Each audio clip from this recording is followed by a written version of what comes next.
Hey, what's poppin'? It's your boy Jay the Comedian. Good morning. How y'all doing today? How am I doing? Oh, I'm doing good. It's a beautiful day and I feel amazing.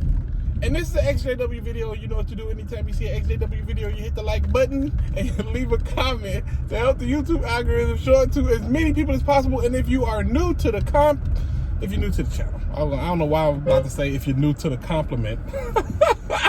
But if you are new to the channel, please hit the subscribe button. Look at that. You have an amazing prash.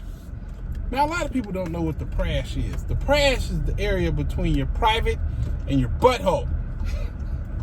It's called a prash, and I doubt you've been complimented on that today. Maybe not ever, but you got a prash compliment today. So if you want to thank me, you can thank me by subscribing if you're new. If you've been here a while, then simply put in the comment, Jay, stop looking at my prash. Okay, anyway, to the video. Today I want to talk to you guys about interpretation. That's right, interpretation. Because the Jehovah Witnesses interpret the Bible a certain type of way, you know? And this is the thing when you get any interpretation of anything. You're basically at the mercy of the person who interpreted it. Now, the thing about the Bible is, it's been translated a bunch of times. And you got a bunch of different things you can look at. Now, the Jehovah's Witnesses don't like you looking at nobody else's Bible for good reason. But they say, okay, you can look at it, I guess. You know, they're not too hung up about it or whatever. But the thing is this. They have a certain conflict of interest when it comes to their interpretation of the Bible.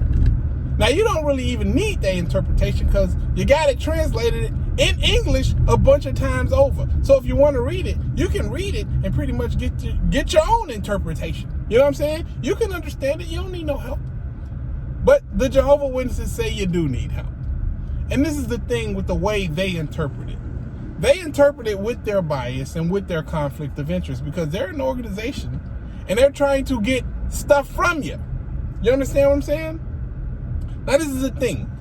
I don't know if you guys know about Japanese movies or Japanese animations. I love Japanese anime. You know, I'm a manga guy, Japanese anime, all that stuff. I love it and I love it a lot.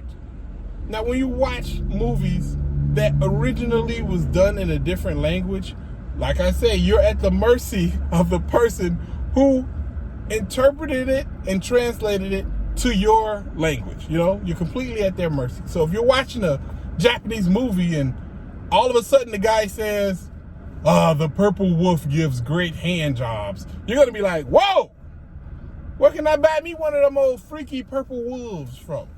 So you buy a purple wolf and next thing you know, it bites off your ding-a-ling and you're like, yo, what happened?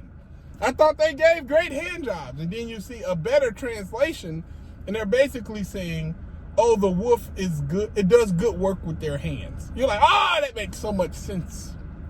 I was wondering how a wolf could do hand jobs with no thumbs. But you figure it out, right?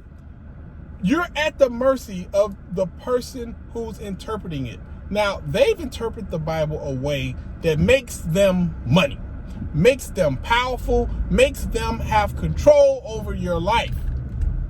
That's the way they interpret the Bible. Now, this is the thing about the Bible. You can use the Bible to do all sorts of horrible and evil things. It just depends on how you interpret it. Like some people, they say, oh, you know, they don't mean slavery, even though they directly say in the Bible several times over, yeah, slavery, we're with that. We like that. A lot of people take it and say, oh, no, I interpret that differently. Oh, I translate that differently, you know? You cannot be at the mercy of this organization because they've proven over and over and over again that they will translate things in a way that only helps them, not you, only them. Like, what if I had a fetish for like kicking mascots in the nuts? You know what I'm saying? Like if I was that type of person, whenever I see a mascot, I just couldn't help myself. I'd have to kick him in the nuts.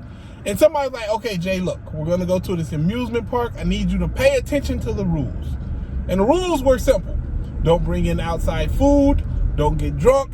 don't kick the mascots in the nuts. I'd say, okay, I won't bring outside food, I won't get drunk, and I won't kick any balls that's just randomly lying around. They said, well, hold on. They didn't say don't kick any balls. They said don't kick the mascot in the balls. That's what they said. They're like, well, I interpret that differently. It says don't kick mascot in the balls, meaning that if you see any balls laying around, don't kick them because they have really small mascots in them and you could hurt them. But as far as kicking these mascots in the nuts, oh, I can do that all day long. That's perfectly within the rules. You see, that would show that I have a sick mind, and I'm only coming up with that conclusion because that's what I want to do anyway. And that's what benefits me. That's what makes me happy. You know what I'm saying? Like, do you understand what I'm saying? Because basically that's what the Watchtower does. They find a way to make whatever they want to happen, whatever they need the people to do, they find a way to make the scriptures relevant to that very part.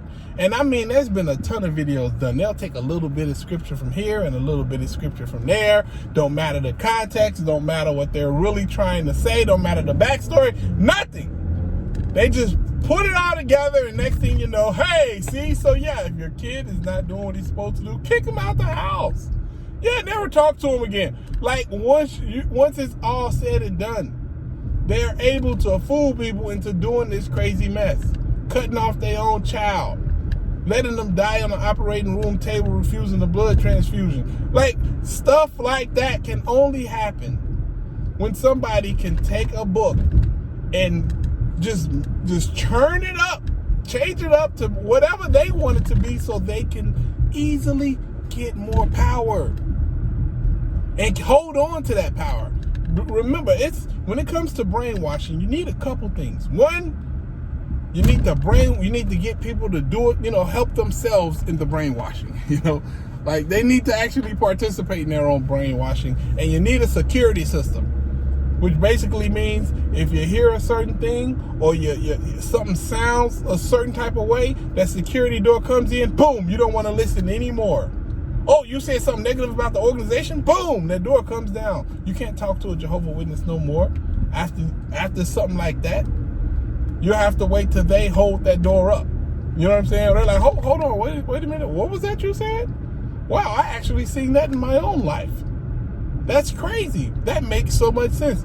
Then you can start reaching them. But for the most part, the brainwashing has its own security, and it prevents people from really hearing the message. That's what it's all about anyway. Keeping people from the message. Now, I say all that to say this, basically. They take that Bible and they translate it to tell people that worldly people are dangerous.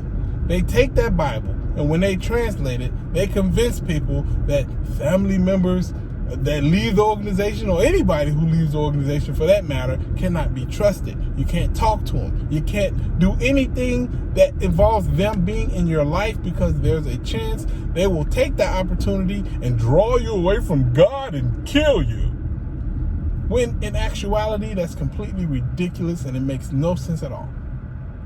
And not only that, anybody who does speak negatively about the organization, you think that they're brain damage? Really? Is something wrong with their brain?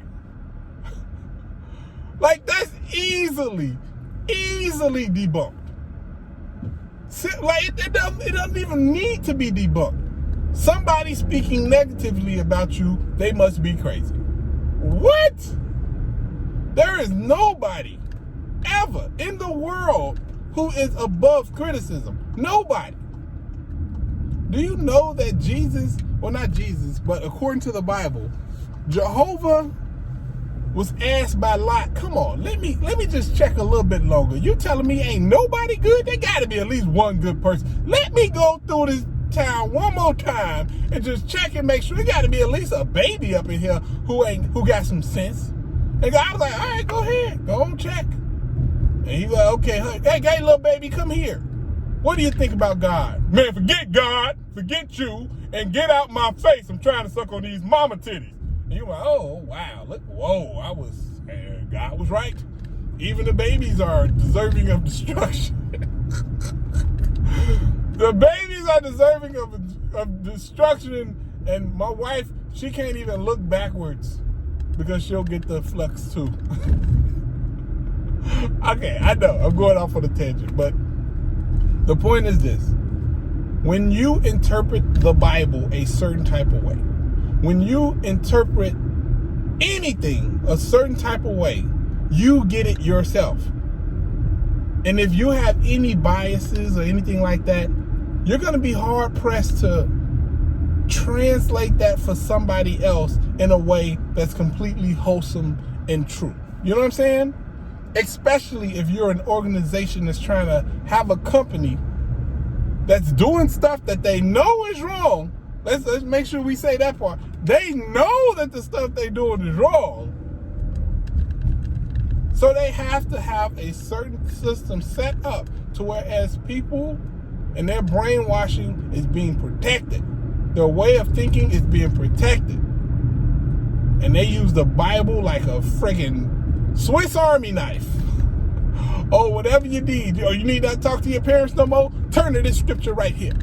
If you need to, I don't know, stop making money and giving all your money to me, turn to this scripture right here.